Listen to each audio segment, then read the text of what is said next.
Hello friends, कैसे हैं आप सब। Good morning to all of you. जैसा कि आप सबों को पता है, कल वीकली करंट अफेयर्स आया था, इसलिए मैंने 30 जनवरी के करंट अफेयर्स को 31 जनवरी के करंट अफेयर्स में इंक्लूड कर दिया है। तो ये वीडियो थोड़ा लंबा होगा, बड़ा होगा, लेकिन उतना ही ज़्यादा इसमें फैक्ट होगा।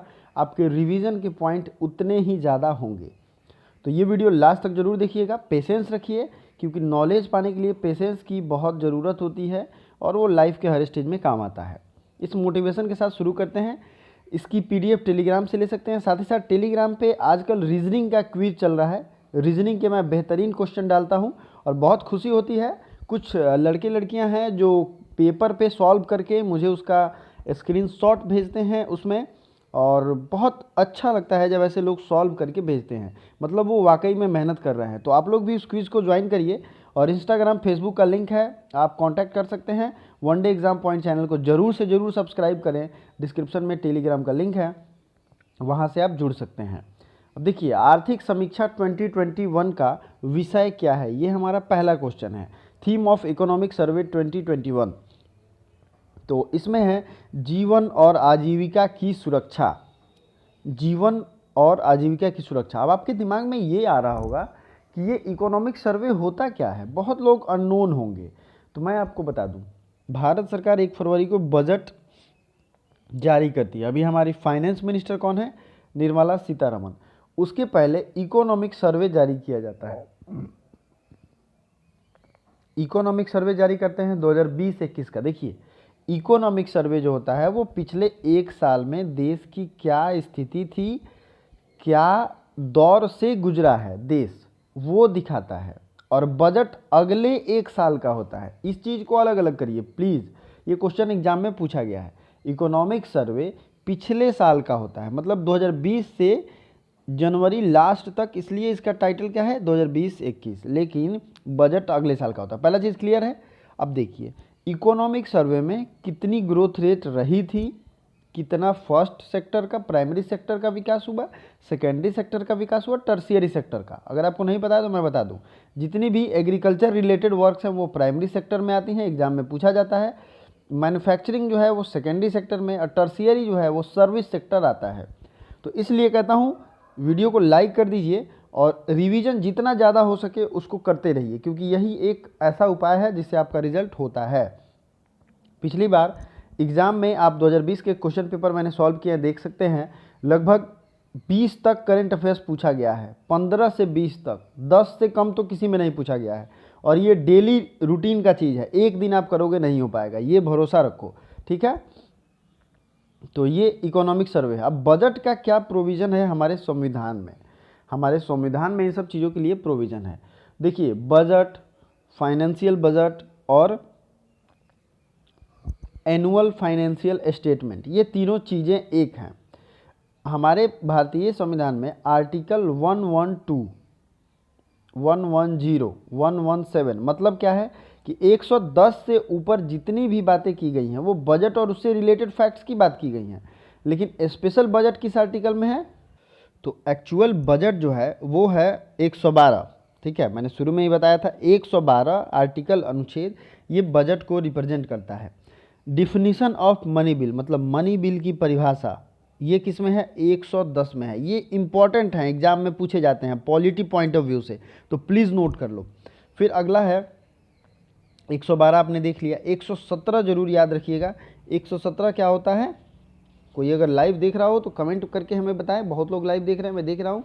117 जो है ये स्पेशल प्रोविज़न है फाइनेंशियल बिल का, ठीक है। इसी की तहत जीएसटी का जो है उसको प्रोविज़न किया गया था। देखिए, पहले के टाइम में जब हमारा बजट अप्रैल में आता था, उस समय वोट ऑन अकाउंट का प्रोविज़न था। वोट ऑन अकाउंट ये 116 में था, ठीक है। Appropriation bill, appropriation I don't know Hindi regarding this, but ये अप्रोप्रिएशन बिल जो है ये 114 में है। तो जो लोग भी एंट्रेंस देने वाले हैं, कोई भी एग्ज़ाम देने वाले हैं, वो एकदम जान लीजिए ये सब जरूरी आर्टिकल हैं जो पूछे गए हैं। अगला है 108 में ज्वाइंट सिटिंग की बात की गई है। तो बहुत सारे फैक्ट्स मैंने ऑटोमेटिक रिवीजन करा दिए। वीडियो आपको अच्छी लगती है तो लाइक ज़रूर करिएगा, दोस्तों को शेयर भी करिएगा। चलिए अब आगे बढ़ते हैं, अदरवाइज अगला क्वेश्चन देर हो जाएगा। आर्थिक समीक्षा 2021 में, 2020 में भारतीय व्यवस्था में किस तरह के सुधार की बात की गई है? देखिए इसका राइट आंसर क्या है, वी शेप के सुधार की बात की गई है। ये वी शेप जो है ये एक रिफॉर्म का प्लान होता है, ठीक है, जिसमें सुधारों को एक उच्च स्तर से अगर शुरू करते हैं तो ये धीरे धीरे, जैसे अगर वो डाउन होता है फिर दूसरी तरफ वो रिकवर कर लेगा, ठीक है। ये शेप एक दिखाता है, इसमें डिटेल में जाने की जरूरत नहीं है। तीसरा क्वेश्चन देखते हैं, जनवरी 2021 में Asia Pacific personalised health index में भारत का स्थान क्या है। तो Asia Pacific health personalised index में भारत का स्थान है 10वां नंबर। अब चूंकि ये एशिया पैसिफिक का इंडेक्स है इसलिए इंपॉर्टेंट हो जाता है, ठीक है। अगला है, भारतीय सेना के उप प्रमुख कौन होंगे, vice chief of Indian army. तो ये 1 फरवरी से अपॉइंट होंगे चंडी प्रसाद मोहंती। इनका क्या नाम है, चंडी प्रसाद मोहंती। अब देखिए भारतीय सेना के बारे में आप क्या क्या रिवाइज कर सकते हैं। तो अभी अपनी आर्मी स्ट्रेंथ है लगभग 13 लाख, ठीक है। उसके बाद अभी vice chief of Indian army तो चंडी प्रसाद मोहंती किए गए हैं, लेकिन हमारे चीफ कौन है, मतलब जनरल कौन है आर्मी के, तो वह है एम नरावने, मनोज मुकुंद नरावने। उसके नेक्स्ट थल सेना अध्यक्ष तो आपने देख लिया, वायु सेना अध्यक्ष और जल सेना अध्यक्ष। ध्यान से सुनिए, वायु सेना अध्यक्ष और जल सेना अध्यक्ष। अभी आप वीडियो को पॉज करेंगे और कमेंट बॉक्स में कमेंट करेंगे। अगला है 15 जनवरी को मनाते हैं थल सेना दिवस, ठीक है। 8 अक्टूबर को मनाते हैं वायु सेना दिवस और 4 दिसंबर को मनाते हैं जल सेना दिवस, मतलब नेवी डे। ये तीनों चीज़ें आपको ध्यान रखनी है। दोनों आप जो भी हैं जानते हो कमेंट करके जरूर बताइए। सर्वश्रेष्ठ झांकी का अवार्ड किसे दिया गया। अब झांकी कहाँ चल रही थी, झांकी की परेड चल रही थी 26 जनवरी जो है राजपथ पे इसकी परेड चल रही थी। झांकी क्या होता है, आपने टीवी पे देखा भी होगा, ये हर एक राज्य अपना अपना अलग अलग झांकी प्रस्तुत करता है ताकि जो है उसके कल्चर्स को बताया जा सके। तो उत्तर प्रदेश ने इसे जीता है, लेकिन आपके सामने बात ये होनी चाहिए कि उत्तर प्रदेश में ऐसा क्या था जिसे ये अवार्ड उसने जीता। अयोध्या की स्पेशल झांकी इस बार प्रस्तुत की गई, वहाँ पे किसकी की गई, अयोध्या की, ठीक है। तो अयोध्या के बारे में विशेष परिलक्षित किया गया था, एग्जिबिट किया गया था, इसलिए this is the reason Uttar Pradesh 1। अब आज मैंने जो रिवीजन के लिए रखा है वो बड़ा इंटरेस्टिंग चीज़ रखा है, इंडिया रिवर मैप। जो भी बच्चे मेरे ज्योग्राफी के प्लेलिस्ट को विजिट कर चुके होंगे उन्हें इसका भली भांति पता होगा, लेकिन उनका ये बेस्ट रिवीजन हो जाएगा। जो नहीं किए हैं, मैप सीरीज मैंने स्टार्ट किया था, मैप में मैंने सब चीज़ों को पढ़ाया है, नदियों के बारे में बताया है। और जब आप नदियों के बारे में पढ़ते हो, कहाँ उनका उद्गम स्थल है, जो कि एग्जाम में खूब पूछा जा रहा है, उसके साथ अगर मैप देख लोगे तो वो हमेशा के लिए याद हो जाएगा, आपको कभी भी उतनी मेहनत करने की ज़रूरत नहीं पड़ेगी। तो ये मैप मैंने रखा है, लेकिन इसका एक ब्रॉड सिनेरियो नीचे भी रखा है, आप यहाँ से देखेंगे। हम लोग गंगा, सिंधु, इन सब नदियों को आज टारगेट करेंगे, ठीक है। तो हिमालयन ड्रेनेज में सिंधु नदी जो है सबसे पहले आता है, जिसकी उत्पत्ति कहाँ होती है, इसकी उत्पत्ति होती है बोखर चू लेक से। बोखर चू, इस लेक से इसकी उत्पत्ति होती है। ये तिब्बत रीजन में है। कहाँ से है, तो ये पूछा जाता है तिब्बत में, और इंडिया के लेह लद्दाख रीजन से ये घुसती है। इसकी कुछ सहायक नदियां हैं, नोट करना चाहें तो नोट कर लें, मैं धीरे धीरे बोल देता हूँ। श्योक, जास्कर, हुंजा, नुब्रा, गिलगित, गास्तिंग, द्रास, ये सब नाम आप जानते भी होंगे, इनकी सहायक नदियां हैं। इसकी 5 इंपॉर्टेंट सहायक नदियाँ, ये तो लेह लद्दाख की हैं, लेकिन ये पूरे इंडियन अगर सीनेरियो की बात करें तो इसकी 5 सहायक नदियाँ हैं, सतलज, रावी, व्यास, झेलम, चेनाब। तो सबसे पहले इसमें नाम आता है झेलम। झेलम कहाँ से निकलती है बताइए, झेलम वेरीनाग से निकलती है, वेरीनाग से, वेरीनाग, झेलम। नेक्स्ट है चेनाब। चेनाब जो है 2 नदियों की धारा, चंद्र और भगा, दोनों से मिलती हैं, तो वहाँ इन दोनों को अगर मिलाते हैं तो वहाँ से मिलती है चेनाब। अगला है रावी। रावी निकलती है रोहतांग पास से, रौ से रावी और रौ से रोहतांग पास, ठीक है। रोहतांग पास कुल्लू मनाली, कुल्लू हिल्स, हिमाचल प्रदेश। ब्यास जो है, ब्यास भी एक इम्पॉर्टेंट ट्रिब्यूटरी है और ये जो है रोहतांग पास से रिलेटेड है। सतलज जो है, सतलज कहाँ से जुड़ी हुई है? राकस ताल लेक मानसरोवर, राकस लेक मानसरोवर से सतलज जुड़ी हुई है, यहाँ से ये निकलती है। क्या नाम है इसका? राकस ताल लेक। तो ये उद्गम स्थल एग्जाम में पूछा जाता है, इसलिए मैंने आपको मेंशन कर दिया। ब्यास है ब्यास कुंड से, जो कि रोहतांग पास से निकलता है। दर्रों के बारे में स्पेशल वीडियो मैंने बताया था और सबको डिटेल से एनालाइज किया था। ज्योग्राफी की प्लेलिस्ट आप विजिट करोगे, मैं उसका लिंक डिस्क्रिप्शन में दे दूंगा। ज्योग्राफी, हिस्ट्री, पॉलिटी सबके लिंक डिस्क्रिप्शन में मौजूद है, आप जरूर देखिए, विजिट करिए और नोट्स बनाइए। देखिए नोट्स अगर आप बना लेते हो तो वो आपका हो गया। इसके अलावा जो मैं पीडीएफ देता हूँ उससे रिवीजन कर सकते हैं। अब बात करेंगे गंगा सिस्टम की। गंगा निकलती है गंगोत्री ग्लेशियर से, लेकिन जिस जगह से निकलती है उसको कहते हैं गौमुख। ठीक है, गंगोत्री ग्लेशियर गौमुख से निकलती है और भागीरथी उसे वहाँ पे कहते हैं। क्या कहते हैं? भागीरथी, उसे कहते हैं भागीरथी। और वो मिलती है किससे? देवप्रयाग से। ध्यान से सुनते चलिए, भागीरथी और मिलती है देवप्रयाग से। तो जब ये दोनों मिलती है तो यहाँ पे इस जगह पे इसे गंगा कहते हैं। इसे क्या कहते हैं? गंगा। यही गंगा हम आज देखते हैं। सबसे ज़्यादा गंगा बहती है उत्तर प्रदेश में 1 नंबर पे, दूसरे नंबर पे है पश्चिम बंगाल, तीसरे नंबर पे है बिहार। ये फैक्ट आपको पता होना चाहिए। ठीक है, गंगा की सहायक नदियाँ में आपको पता ही है, यमुना है, सोन है, घाघरा है। ठीक है, जो भी नदियाँ जी से है, ट्रिक मैं बता देता हूँ, जी से, घाघरा, रामगंगा, इसमें भी ग है। ठीक है, गोमती, ये सब गंगा की सहायक नदियाँ हैं। यमुना जो है सबसे लॉन्गेस्ट, सबसे ज़्यादा दूरी वाली ट्रिब्यूटरी है। अब गंगा नदी की लंबाई कितनी है भारत में? एग्जाम में पूछा गया 25-25। सिंपल याद रखो इस तरीके से, ये इसकी टोटल लंबाई है अकॉर्डिंग टू NCERT। तो इसी डेटा को आप मान के चलेंगे। ठीक है, उत्तर प्रदेश में सबसे ज़्यादा इसकी लंबाई है 1450 किलोमीटर, बिहार में 445, लेकिन वेस्ट बंगाल में 520 किलोमीटर। वेस्ट बंगाल में इसे एक अलग नाम से जानते हैं, सोन जो है, सोन भी इसकी एक ट्रिब्यूटरी है, सहायक नदियां हैं, ये आपको पता होगा। और भी कुछ कुछ जैसे चंबल, रावी, चंबल ये भी इसकी सहायक नदी है, रावी तो सिंधु की है, गंडक, घाघरा, ये सब मैंने पहले ही बात किया। तो आपको नदियों के बारे में सुने रहेंगे तो एग्जाम में क्वेश्चन आप कर पाओगे। ठीक है, तो आई थिंक इतना काफ़ी है नदियों के बारे में, बाकी की नदियां हम लोग कल देखेंगे। अब हमने क्वेश्चन क्या देखा था? सर्वश्रेष्ठ झांकी का अवार्ड किसे दिया गया? तो ये झांकी था उत्तर प्रदेश। और दूसरे और तीसरे नंबर पे कौन है? तो दूसरे नंबर पे है त्रिपुरा और तीसरे नंबर पे है उत्तराखंड। त्रिपुरा, त्रिपुरा के सीएम है विप्लव देव और रमेश बैस यहाँ के गवर्नर हैं, रमेश बैस। बट तीसरे नंबर पे है उत्तराखंड, उत्तराखंड के सीएम हैं त्रिवेंद्र सिंह रावत और बेबी रानी मौर्य यहाँ की गवर्नर है। मैंने सीएम और गवर्नर का लिस्ट और उसकी पीडीएफ और वीडियो दोनों सेंड किया था, आपको मिल जाएगा। ट्रांसपेरेंसी इंटरनेशनल करप्शन इंडेक्स, अब ये चूंकि इंग्लिश में है इसलिए मैंने इसकी हिंदी नहीं लिखी है, हिंदी में हो जाएगा भ्रष्टाचार सूचकांक।